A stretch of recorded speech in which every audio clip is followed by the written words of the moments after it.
Encontré un mensaje equivocado de mi cuñada, planeando robarme la herencia para dársela a su marido. ¿Qué tal, comunidad de Reddit? A veces te encuentras sentado en la sala de tu casa, en completo silencio. La televisión está apagada, la cena se enfría sobre la mesa de centro, y lo único que ilumina la habitación es el brillo de la pantalla de tu celular. Y en esa pantalla hay un texto que no estaba destinado a tus ojos, pero que acaba de reescribir toda la historia de tu familia en 3 líneas. Vengo a soltar esta carga hoy, porque cuando descubres que la mujer de tu propio hermano ha pasado el último año lavándole el cerebro a tus padres para convencerlos de que eres un monstruo, con el único objetivo de quedarse con el patrimonio familiar, tienes 2 opciones. Puedes gritar y romper cosas. O puedes sentarte, abrir tu computadora portátil y desmantelar el futuro financiero de esas personas sin emitir un solo sonido. Yo elegí la segunda opción. Me llamo Marcos. Tengo 35 años. Mi profesión es ser auditor fiscal senior para una firma contable de tamaño mediano. Mi trabajo no es emocionante, no sale en las películas y nadie te aplaude al final del día. Mi labor consiste en encerrarme en una oficina con cajas de facturas, balances financieros, extractos bancarios y declaraciones de impuestos, para encontrar los centavos que faltan o las mentiras que las empresas intentan ocultar. Me paso 10 horas al día buscando discrepancias en hojas de cálculo. En mi oficio aprendes una regla de oro insustituible. Los números no tienen sentimientos, no sienten culpa y, sobre todo, los números jamás mienten. Cuando encuentro un fraude en una empresa, yo no me enojo con el gerente corrupto, no le grito. Simplemente documento la evidencia, cito las leyes infringidas, firmo el dictamen y dejo que las autoridades hagan el resto. Esa misma capacidad para aislar mis emociones y operar con una precisión puramente técnica fue la única herramienta que me salvó el día que descubrí el fraude emocional y económico que se estaba ejecutando en el seno de mi propia casa. Yo no vengo de una cuna de oro. Vengo de una familia de comerciantes de clase media que siempre gastó más de lo que generaba. Vivo solo en un departamento de 3 ambientes que alquilo hace 7 años. Manejo un sedán modelo 2015. Tiene rayones en las puertas y el aire acondicionado hace ruido, pero me lleva del punto A al punto B todos los días y no necesito aparentar un éxito falso ante nadie. Mi sistema familiar siempre estuvo desequilibrado. Mi padre, Roberto, y mi madre, Silvia, son 2 personas que miden el valor humano en base a la simpatía y al ruido. Y luego está mi hermano mayor, Fernando. Fernando tiene 38 años y es la antítesis de mi persona. Él es carismático, ruidoso, siempre tiene un chiste a mano y es el eterno emprendedor que nunca termina lo que empieza. Hace 4 años, Fernando se casó con Claudia. Claudia es la arquitecta de este desastre. Una mujer que se presenta como asesora de imagen, obsesionada con el estatus, que mira a todo el mundo por encima del hombro y que maneja a mi hermano como a una marioneta de trapo. A mis padres les fascinó desde el primer día. Ella les organizaba cenas caras que, por supuesto, nunca pagaba, y los convenció de que la familia de mi hermano era la verdadera realeza de nuestro apellido. El patrón de dinero en mi casa siempre fue una dictadura silenciosa. Yo era el responsable. A mí nunca me compraron un auto al cumplir la mayoría de edad, yo trabajé en un depósito para pagar mis libros de la universidad. Fernando, en cambio, recibió un vehículo nuevo, 3 negocios financiados por mis padres que terminaron en quiebra y una boda pagada casi en su totalidad por ellos. Pero hace 5 años, la irresponsabilidad de mis padres les pasó la factura. La ferretería mayorista que administraban acumuló una deuda impositiva y de proveedores tan inmensa que el banco inició un proceso de embargo sobre la casa familiar, una propiedad gigante de 2 plantas en un barrio residencial. Mi madre me llamó llorando a las 3 de la madrugada, diciendo que iban a quedar en la calle. Fernando, convenientemente, desapareció diciendo que estaba buscando inversores. Yo me senté en la mesa de la cocina de mis padres, revisé los números y tomé una decisión. Yo tenía ahorrados $45,000, producto de años de hacer auditorías externas de madrugada. Usé ese dinero para levantar el embargo y salvar la casa, pero como yo soy auditor y sé cómo funcionan las personas, no les regalé el dinero. Mis padres firmaron un documento legal, un mutuo hipotecario privado. La casa quedaba como garantía de ese préstamo a mi favor. El acuerdo verbal fue que yo nunca ejecutaría ese cobro mientras ellos vivieran, permitiéndoles habitar la casa tranquilos, pero el documento existía para proteger mi capital. Fernando y Claudia nunca se enteraron de ese documento porque mis padres, muertos de la vergüenza por su fracaso financiero, les ocultaron la verdad y les dijeron que habían renegociado la deuda solos. Además de eso,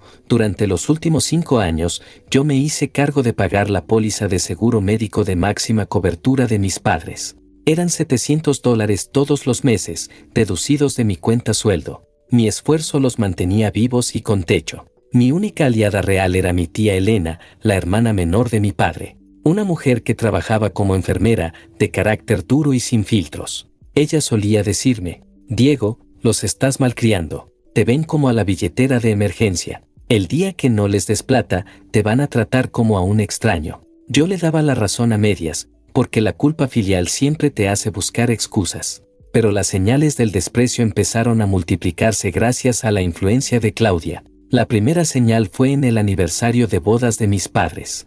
Claudia organizó un brindis. Yo llegué tarde por un cierre fiscal en la oficina. Cuando entré, Claudia me miró frente a todos los invitados y, con una sonrisa venenosa, dijo en voz alta: al fin llega el ermitaño. Diego, deberías salir un poco más, invertir en ti. Tanta amargura te está haciendo envejecer rápido. Aprende de tu hermano, que sabe disfrutar la vida. Mi madre, en lugar de frenarla, asintió y agregó que yo siempre fui el hijo complicado. La segunda señal fue más oscura. Me enteré por mi tía Elena que Claudia le había estado diciendo a mis padres que mi estilo de vida solitario era peligroso. Que yo era un egoísta, que no entendía lo que era el valor de la familia porque no tenía hijos y que mi dinero me había vuelto frío. El objetivo de Claudia era aislarme. Ella quería ser la única voz que mis padres escucharan. El momento detonante, la grieta que fracturó mi cordura y me reveló el panorama completo, ocurrió un martes por la tarde. Yo estaba en mi departamento.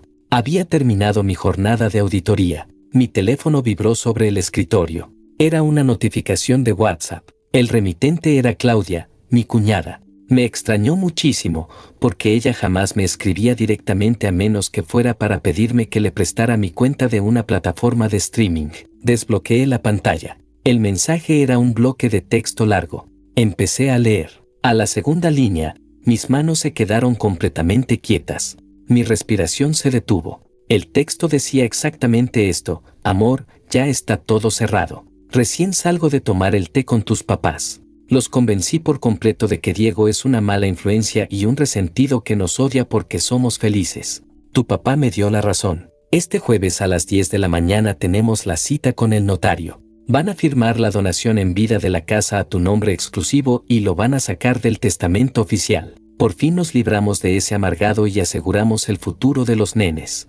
Borra este mensaje apenas lo leas. Te amo. Eliab me perforó las costillas como un gancho de carnicero. No sentí tristeza. Sentí que mis órganos internos se volvían de plomo. Claudia se había equivocado de destinatario en su prisa por celebrar su victoria. Su avatar de WhatsApp era una foto de ella con mi hermano y cegaramente, al abrir rápido la aplicación, tocó mi nombre en lugar del de él. Ella no inventó una excusa después. Ella simplemente no se dio cuenta del error. Cualquier otro hombre, con la sangre hirviendo por la traición, habría agarrado las llaves de su auto. Habría manejado a toda velocidad hasta la casa de sus padres. Habría pateado la puerta, gritando, insultando a su cuñada, exigiéndoles a sus padres una explicación por ser tan cobardes y desleales. Y al hacer eso, al mostrar ira descontrolada, yo habría confirmado exactamente la narrativa que Claudia les había vendido. Habría sido el resentido y el inestable. Yo no externó ni un solo sonido. La casa estaba en silencio absoluto. Mis ojos recorrieron las palabras de nuevo. Mi ritmo cardíaco bajó. Apreté los botones de mi teléfono y tomé 3 capturas de pantalla del mensaje. Luego, lo reenvié a mi correo electrónico personal y a un servidor en la nube. Una vez asegurada la evidencia, eliminé el mensaje de mi teléfono para que ella, si revisaba su chat, no viera mi confirmación de lectura. No llamé a mi hermano. No llamé a mis padres. La máquina familiar estaba defectuosa y el diagnóstico era irrecuperable. No puedes reparar un motor que está diseñado para quemar tu propio aceite. A la mañana siguiente, me puse mi traje gris de oficina. Manejé hasta mi trabajo, pero antes, hice una parada crucial. Fui al estudio jurídico de un amigo de la universidad, Esteban, especialista en derecho civil. Me senté frente a su escritorio. Saqué de mi maletín el documento original del mutuo hipotecario que mis padres me habían firmado 5 años atrás, cuando les salvé la casa con mis $45,000. Esteban, necesito que ejecutes este documento hoy mismo, le dije, apoyando el papel sobre su mesa de cristal. Esteban leyó las cláusulas. Levantó una ceja, sorprendido. Marcos, si ingreso esto en el registro público hoy, se traba un embargo preventivo inmediato sobre la propiedad de tus padres. Cualquier intento de donación, venta o transferencia de dominio quedará bloqueado de forma automática hasta que te paguen la totalidad de la deuda más los intereses acumulados de 5 años. ¿Estás seguro de que quieres hacer esto con tu familia? Yo lo miré a los ojos. Mi rostro era una máscara de piedra. Ingrésalo hoy, Esteban. La orden es irrevocable. Salí de su oficina. Mi arsenal ya estaba desplegado, pero faltaba un detalle más. La auditoría financiera debía ser completa. Entré a la aplicación de mi banco desde mi teléfono. Fui a la sección de débitos automáticos. Localicé el pago de $700 del seguro médico premium de mis padres. Apreté el botón de cancelar suscripción. El sistema me preguntó si estaba seguro. Dije OK. La transferencia quedó anulada para siempre. El jueves a las 10 de la mañana, la hora exacta en que Claudia y mi hermano estarían sentados en la oficina del notario con mis padres para dejarme en la calle, yo estaba en mi oficina, tomando un café negro y revisando balances de una empresa textil. Mi teléfono estaba en modo silencio, guardado en el cajón de mi escritorio. El colapso de las mentiras siempre es un espectáculo ruidoso. A la 1 de la tarde, abrí mi cajón. Tenía 18 llamadas perdidas de mi hermano Fernando, 10 de mi padre y 4 mensajes de voz. Me puse mis auriculares y reproduje el primer mensaje de voz. Era Fernando. Su tono de voz, que siempre era fanfarrón y superior, ahora estaba cargado de un pánico histérico. Marcos, contesta el maldito teléfono. ¿Qué demonios hiciste? Fuimos al notario a hacer un trámite de actualización de la casa y nos dijo que la propiedad tiene un embargo a tu nombre por casi $60,000 con los intereses. Papá casi se infarta en la oficina. Claudia está llorando. Llámame urgente, tienes que levantar eso ya mismo, es un error del sistema. Yo sonreí de forma imperceptible. No era un error del sistema. El sistema funcionaba a la perfección. No le devolví la llamada. Seguí trabajando. A las 6 de la tarde, salí de mi oficina. Manejé hasta el departamento de mi tía Elena. Compré unas facturas en la panadería y toqué su timbre. Me abrió la puerta, me miró y supo inmediatamente que algo había pasado. Nos sentamos en su cocina. Le mostré las capturas de pantalla del mensaje de Claudia. Inés leyó el texto. Cerró los ojos y apretó los labios con una furia silenciosa. Te lo dije, Marcos. Te lo dije desde el primer día, susurró mi tía, sirviendo el mate. ¿Qué hiciste? Les corté la sangre, tía. Ejecuté el embargo de la deuda que me debían y les cancelé el seguro médico. Inés asintió lentamente. No me juzgó. No me dijo que exageraba. Me puso una mano en el hombro. El viernes por la mañana, la verdadera tormenta estalló. Mi padre me llamó por teléfono. Esta vez decidí contestar. Marcos. Hijo, por el amor de Dios. Gritó mi padre apenas abrí la línea, con la voz quebrada por la angustia y la indignación. El notario nos explicó lo del embargo. ¿Cómo pudiste hacernos esto a tus espaldas? Somos tus padres. Esa casa es el único patrimonio de la familia. Yo respiré hondo. Mantuve el tono de mi voz tan parejo y monótono como si estuviera leyendo un reporte trimestral de gastos. Tú me engañó, papá. Iban a ir al notario a firmar la donación a escondidas para dejarme sin mi parte, convencidos por la esposa de mi hermano de que yo soy una mala influencia. Me usaron como prestamista cuando se estaban hundiendo y ahora querían regalarle mi capital a Fernando. Los números no cuadran. El embargo se queda. Hubo un silencio de 3 segundos. Luego, mi madre agarró el teléfono. Diego, no puede ser tan frío. Claudia solo quería asegurar el futuro de sus hijos. Nosotros íbamos a hablar contigo después. Eres un resentido, Claudia tenía razón. Chilló mi madre, usando la misma frase que le habían implantado en el cerebro. Si Claudia tiene tanta razón, mamá, entonces pídanle a ella que les pague el seguro médico que se vence el lunes. Yo cancelé mi tarjeta. No los quiero volver a ver. Colgué la llamada. La bloqueé a ella, a mi padre, a mi hermano y a mi cuñada. La auditoría estaba cerrada. El saldo era definitivo y no había margen para renegociación. Primera actualización. Han transcurrido exactamente 8 semanas desde que corté todas las líneas de suministro financiero y bloqueé sus números de teléfono. En el mundo de las finanzas corporativas, cuando una empresa corrupta se queda sin liquidez, los gerentes pueden maquillar los números durante un par de meses, pero tarde o temprano los proveedores reales tocan a la puerta con la factura en la mano. La quiebra moral y económica de mi familia fue un espectáculo de demolición rápido, quirúrgico y sin ningún tipo de anestesia. Me enteré de los primeros destrozos a través de mi tía Inés, que fue la única persona que se mantuvo neutral por fuera, pero absolutamente leal a mí por dentro. Fui a visitarla un domingo por la tarde. Mientras yo sostenía mi taza de café, mirando cómo la luz de la ventana iluminaba la piel de mis manos tono CAP 49F, Inés me contó los detalles del primer gran impacto. El pánico real no comenzó por la casa, sino por la salud.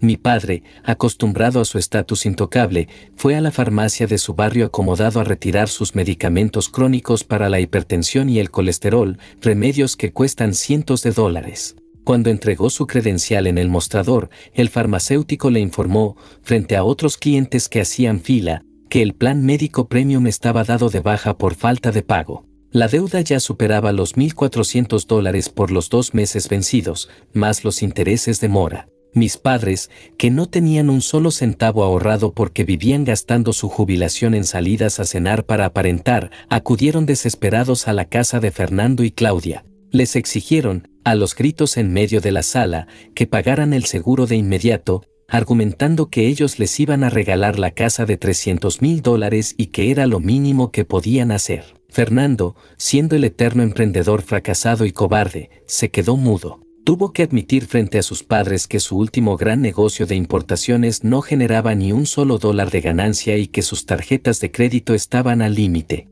Claudia, al verse acorralada y entendiendo por primera vez que ahora tendría que sacar dinero de su propio y sagrado bolsillo para mantener a sus suegros enfermos, estalló en cólera pura. Inés me dijo que la discusión se escuchó hasta la calle. Claudia les gritó a mis padres que ellos eran unos ancianos irresponsables por no haber asegurado mi dinero legalmente antes de ir al notario, tratándolos como si fueran basura inservible. Mi madre, por primera vez en su vida, se dio cuenta de que su brillante y sofisticada nuera favorita no los quería en lo absoluto. Claudia no amaba a la familia, Claudia amaba mi billetera y el estatus que mi dinero les proporcionaba. Sin mi capital subsidiando la obra de teatro, la careta de Claudia se cayó a pedazos. Mis padres, humillados y sin alternativas, tuvieron que darse de baja del sistema médico privado de élite e inscribirse en el sistema público de salud.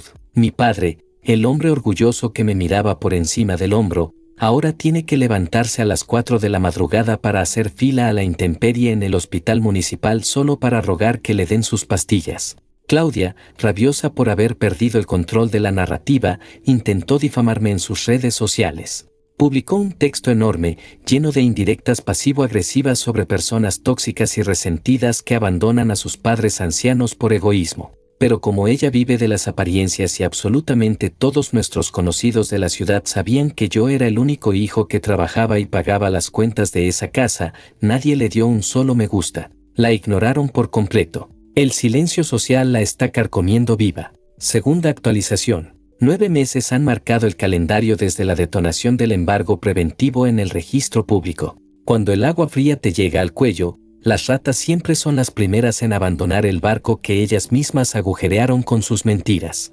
Al no poder transferir la propiedad, porque la ley bloqueaba cualquier movimiento de la escritura hasta que se me pagaran los $60,000 de mi deuda, la famosa donación en vida quedó totalmente paralizada. La casa seguía a nombre de mis padres, pero la deuda crecía mes a mes con los altísimos intereses acumulados. Los impuestos municipales de la propiedad, que yo pagaba religiosamente, se acumularon hasta generar un aviso oficial de remate inminente por parte de la Agencia de Recaudación del Estado. La tensión en el matrimonio de mi hermano se volvió un infierno insostenible. Claudia se casó con la ilusión de ser la dueña absoluta de una mansión y vivir subsidiada por mi esfuerzo hasta el fin de sus días.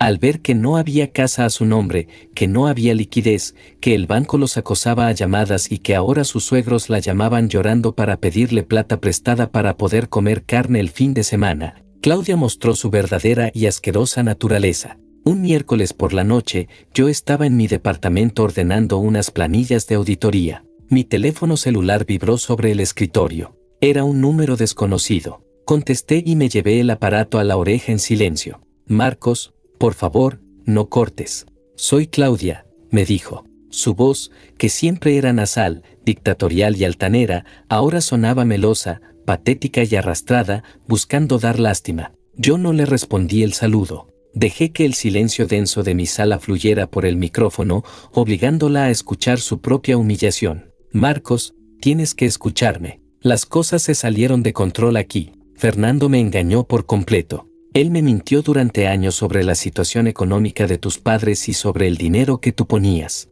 Yo jamás quise dejarte en la calle, te lo juro por mis hijos. Respiró de forma agitada, armando su nueva mentira sobre la marcha. Él inventó toda esa historia de que tú eras una mala influencia para aislarme a mí también. Yo soy una víctima en todo este desastre. Me estoy separando de él, no aguanto más vivir con un fracasado. Por favor, Marcos, tú eres un profesional, eres un hombre muy inteligente. Sabes que yo solo quería lo mejor para el futuro de mis nenes. Levanta el embargo. Deja que tus padres vendan la casa limpia y te juro que yo me encargo de que te den tu parte. Podemos llegar a un acuerdo privado entre nosotros dos, sin que Fernando se entere. Sácame de esta ruina, por favor. Ella estaba intentando traicionar y vender a su propio marido, a mi hermano, para ver si podía rascar algún billete de la venta de la propiedad a mis espaldas antes de firmar los papeles del divorcio. El nivel de sociopatía, de cálculo y de bajeza humana que demostraba esa propuesta era asqueroso.